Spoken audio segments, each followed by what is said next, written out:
ሰላም ፍቅር ጤና ለእናንተ ይሁን ውድ ተመልካቾቻችን፣ ይህ ሰናይ ስፖርት ነው። ለሰዓቱ የተዘጋጁ ስፖርታዊ መረጃዎችን ይዘን ቀርበናል። እስከ ዝግጅታችን ፍጻሜ አብራችን ትቆይ ዘንድ የአክብሮት ግብዣችን ነው።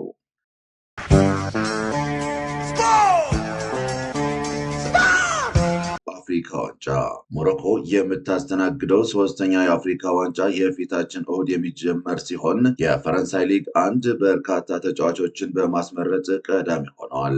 ለወትሮም ለበርካታ አፍሪካውያን ከዋክብት መነሻ እንደሆነ የሚነገርለት የፈረንሳይ ሊግ አንድ በ35ኛው የአፍሪካ ዋንጫ 50 ተጫዋቾችን ሲያስመርጥ ዘጠኙ ለሴኔጋል ጥሪ የቀረበላቸው ናቸው። የእንግሊዝ ፕሪምየር ሊግ 32 ተጫዋቾችን በማስመረጥ ሁለተኛ ደረጃ ላይ ሲቀመጥ ከአፍሪካ ሊጎች በርካታ ተጫዋቾችን ያስመረጠው ደግሞ የግብፅ ፕሪምየር ሊግ 31 ተጫዋቾች በሞሮኮ ከትሟል። የደቡብ አፍሪካ ሊግ 28፣ የታንዛኒያ ሊግ 25 እንዲሁም የቦትስዋና ሊግ 21 ተጫዋቾችን በማስመረጥ ከፍተኛውን ቁጥር ይዘዋል። የቱርክና የጣሊያን ሴሪኤ በተመሳሳይ 21 ተጫዋቾችን ከየሊጋቸው ሲያስመርጡም የጀርመን ቡንደስ ሊጋ 18፣ የሱዳን ሊግ 17፣ የሳውዲ ፕሮ ሊግ 16 እና የኳታር ሊግ 12 ተጫዋቾችን አስመርጧል። የፈረንሳይ ሊግ አንድ የበላይነት በሞሮኮ የአፍሪካ ዋንጫ። የሞሮኮ አፍሪካ ዋንጫ አዲስ ነገር። ሰሜን አፍሪካዊቷ ሀገር የምታስተናግደው 35ኛው የአፍሪካ ዋንጫ የፊታችን እሁድ ይጀምራል። የዚህ የዓመቱ መድረክ ኮትዲቫር ካሰናዳችው የ2023 ውድድር ከፍ ባለ ጥራት እንደሚመጣም ይጠበቃል። ልክ እንደ ዓለም ዋንጫና አውሮፓ ዋንጫ ውድድሮች አዘጋጇ ሞሮኮ ውድድሩን ታሳቢ በማድረግ 4 አዲስ ስቴዲየሞችን ገንብታለች። ነባሮቹ 5 ስቴዲየሞች በቅርቡ ነው እድሳት የተደረገላቸው።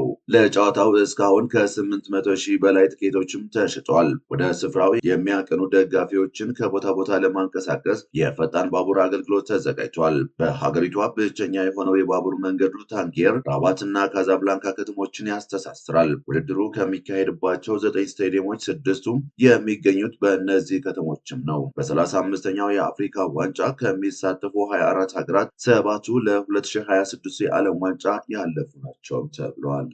የአፍሪካ ዋንጫና የገንዘብ ሽልማት። የአፍሪካ ዋንጫው ለአሸናፊ ብሔራዊ ቡድንና ለተሳታፊዎች በሚያበረክተው የገንዘብ መጠን በዓለማችን ከሚገኙ አህጉራዊ ውድድሮች 3ኛ ደረጃ ላይ ተቀምጧል።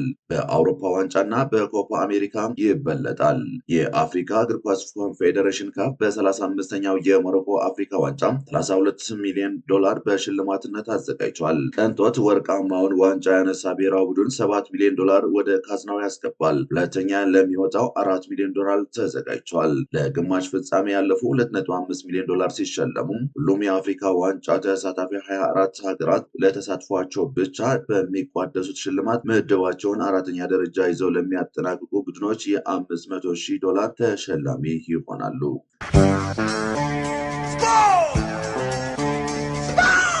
የ17ኛ ሳምንት የእንግሊዝ ፕሪምየር ሊግ ጨዋታዎች ዛሬና ነገ ይከናወናሉ። የሊጉ መሪ አርሴናል ወደ ሄልዳክሰን አምርቶ ምሽት 4 ሰዓት ላይ ከኤቨርተን ጨዋታውን ያደርጋል። ባለፉት ጥቂት ጨዋታዎች ላይ የቀደመ ብቃቱን ማሳየት የተሳነው አርሴናል ዛሬም ከሜዳው ውጭ በሚያደርገው መርሃ ግብር ሌላ ፈተና ይጠብቀዋል።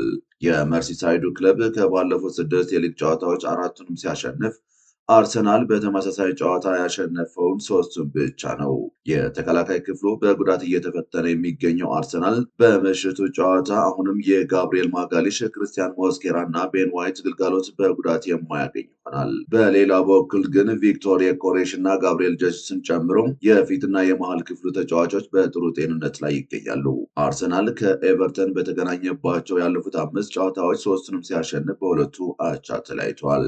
ሌላኛው የሳምንቱ ተጠባቂ ጨዋታ ቶትናም ሆትስፐርስ ከሊቨርፑል ምሽት 2 ሰዓት ከ30 ላይ የሚገናኝበት ነው። ጫና ውስጥ የሚገኙት የቶትንሃሙ አለቃ ቶማስ ፍራንክ በሜዳቸውና ደጋፊያቸው ፊት የሚያደርጉትን ጨዋታ የማሸነፍ ግዴታ ውስጥ ገብቷል። አሰልጣኙ በሊጉ ከባለፉት 6 ጨዋታዎች ያሸነፉት 1 ጨዋታ ብቻ ሲሆን በውድድር ዓመቱ በሜዳቸው ብዙ መቸገራቸው ደግሞ የዛሬውንም የቤት ስራቸውን ከባድ ሊያደርጉባቸው ይችላል ተብሏል።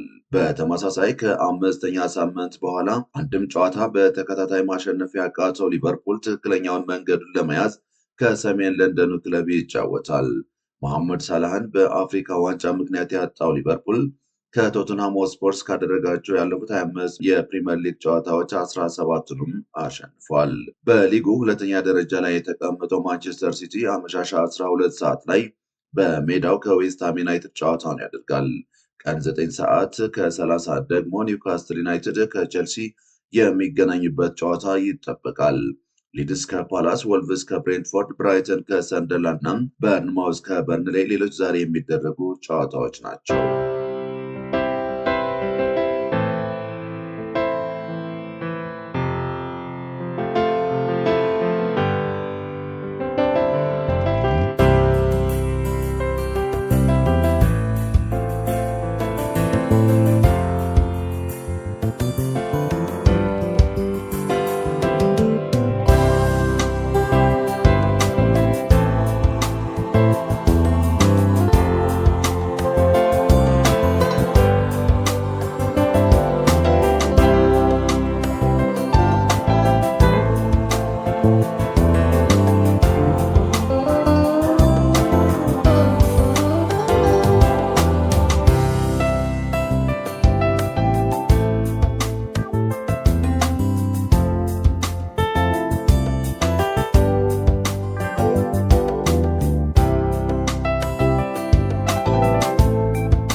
ክቡራትና ክቡራን ተመልካቾቻችን ለሰዓቱ የነበሩን ስፖርታዊ መረጃዎች እነዚህን ይመስሉ ነበረ። ስለ አብሮነታችሁ እናመሰግናለን። ሰላም፣ ፍቅር፣ ጤና ለሁሉም